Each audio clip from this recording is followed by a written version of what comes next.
Hello ছাত্রছাত্রীরা, আমি সংহিতা। আমার চ্যানেলে তোমাদের সকলকে স্বাগত জানাই। আজকে আমি একটা ওয়েস্টার্ন ফিলোসফি নিয়ে আলোচনা করব।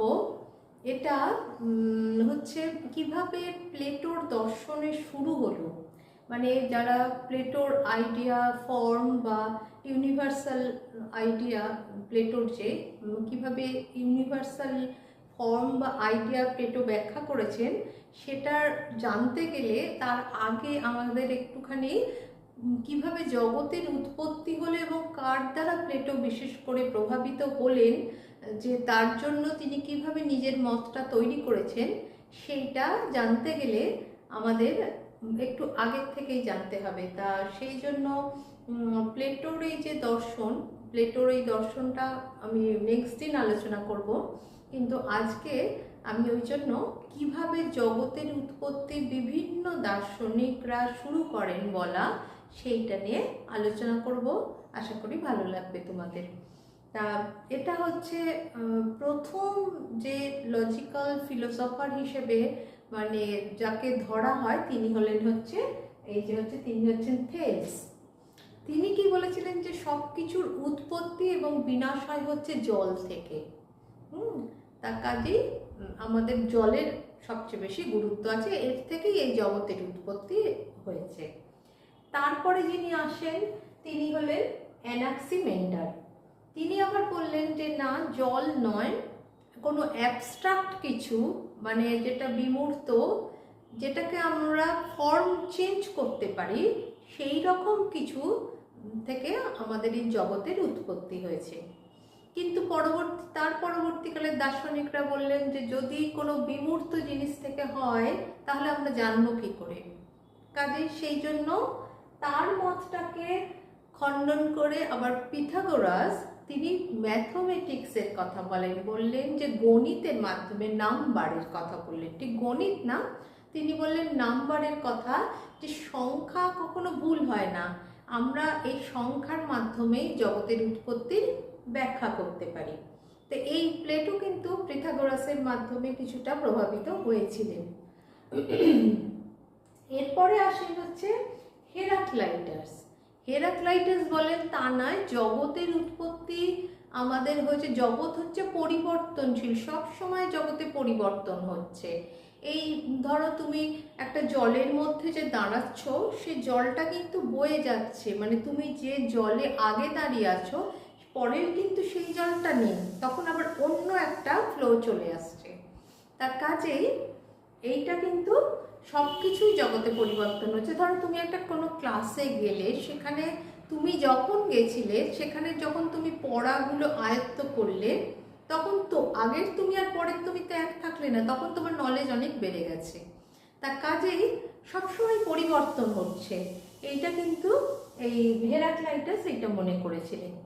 কিন্তু হেরাক্লাইটাসের মত আবার খণ্ডন করে পারমেনাইডিস বললেন যে না, কখনোই সব কিছু পরিবর্তন জগতে হতে পারে না, জগতের সব কিছুই সম্পূর্ণ পরিবর্তনশীল যদি হয় তাহলে আমরা ব্যাখ্যা করব কি করে? এই যে আমার যে ছোটবেলার স্মৃতি, আমি সেটা ব্যাখ্যা করব কি করে যদি পুরোটাই চেঞ্জ হয়? কাজে আমাদের এই বাইরেটাই চেঞ্জ হয়, কিন্তু আমাদের ইনার মাইন্ড কিন্তু কখনোই চেঞ্জ হয় না। এটা বললেন হচ্ছে পারমেনাইডিস। এরপরে আর একটা গ্রুপও এসেছিলেন যারা হচ্ছে সফিস্ট। তারা বললেন কিভাবে আমরা কোনটাকে ধরবো, সেটা আসলে হচ্ছে প্রত্যেকের ব্যক্তির একটা আলাদা আলাদা নিজস্ব সত্য আছে, সেইটা যেটা তার কাছে যেটা মনে হবে ঠিক, তাহলে সেইটার মাধ্যমেই আমাদের একটা ধারণা, যেটা আমরা ঠিক করব যে এই মাধ্যমেই জগৎ ঠিক হয়েছে, সেটা তোমার কাছে যেটা সত্য মনে হবে সেইটাই ঠিক। এরপরে আসেন হচ্ছে সক্রেটিস। সক্রেটিস কিন্তু যে পদ্ধতিটা দিয়ে তিনি ব্যাখ্যা করার চেষ্টা করলেন, সেটাকে বলা হয় ডায়ালেকটিক মেথড। সেই ডায়ালেকটিক মেথড মানে কি, ঘুরিয়ে প্রশ্ন করা। মানে আমি ধরো উনি কি করতেন, উনি এই যে জগৎটা, সেই সময় জগতে মানুষ তো বিভিন্নভাবে বিভিন্ন অন্ধের মতো সব, তখন চার্চের অনেক প্রভাব ছিল সেই সময়, সেইগুলোর উপরে তাদের উপর অনেক বিশ্বাস করতেন। তা তিনি ওই জন্য প্রত্যেক মানুষকে প্রশ্ন করতেন যখন অনেক প্রশ্ন করতেন, প্রশ্ন করতে করতে যখন তারা নিজেরা তাদের প্রশ্নের উত্তর নিজেরাই খুঁজে পেত না, তখন বুঝতে পারতো যে তারা যে ধারণাটা করে আছে তার মানে সেটা ঠিক নয়। এইভাবে তিনি ঘুরিয়ে প্রশ্ন করে তাদের মুখ দিয়ে কিন্তু আসল জিনিসটা বের করে নিতেন। ওই জন্য এটাকে বলা হয় ডায়ালেকটিক মেথড, যেটা সক্রেটিস করতেন। এবং প্লেটো তো সক্রেটিসেরই শিষ্য, যার জন্য মানে একটা ঘটনার কথাও বলি, যেহেতু সক্রেটিস সম্পর্কে ঘটনাটা প্রচলিত, যে উনি এইভাবে করতেন দেখে তখনকার সমাজ ব্যবস্থা, যারা সমাজের কর্ণধার, তারা মনে করলেন যে এ যদি বেঁচে থাকে তাহলে অনেক বেশি মানুষের মধ্যে একটা অস্থিরতা তৈরি হবে, তারা হচ্ছে বিপ্লব করতে পারে। সেই জন্য সক্রেটিসকে কিন্তু বিষ দিয়ে কিন্তু তাকে মারা হয়েছিল। এবং জেলে যখন তাকে আটকে রাখা হয়, তখন তারই এক ছাত্র, মানে তার অনুগামী আর কি একজন, তিনি তাকে বলেছিলেন যে আপনি চলে যান, আমি আপনাকে সুযোগ করে দিচ্ছি। কিন্তু উনি বলেছিলেন যে না, আমার কোনো দরকার নেই, আমার যে চিন্তাধারা আমি অনেক লোকের মধ্যে সেটা দিতে পেরেছি, এটাই আমার সার্থকতা। তা যাই হোক, বিষ পান করে তাকে তো মৃত্যুবরণ করতে হয়েছিল। পরবর্তীকালে প্লেটো সেই সক্রেটিসের শিষ্য হিসেবে পরবর্তীকালে আসেন হচ্ছে প্লেটো। প্লেটোর আমরা নেক্সট দিন আলোচনা করব।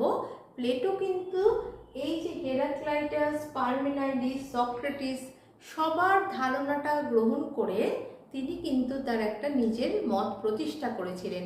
এই জন্যই ওনার মতটা এত বেশি গুরুত্বপূর্ণ এবং খুব প্রচলিত একটা মত হয়েছিল।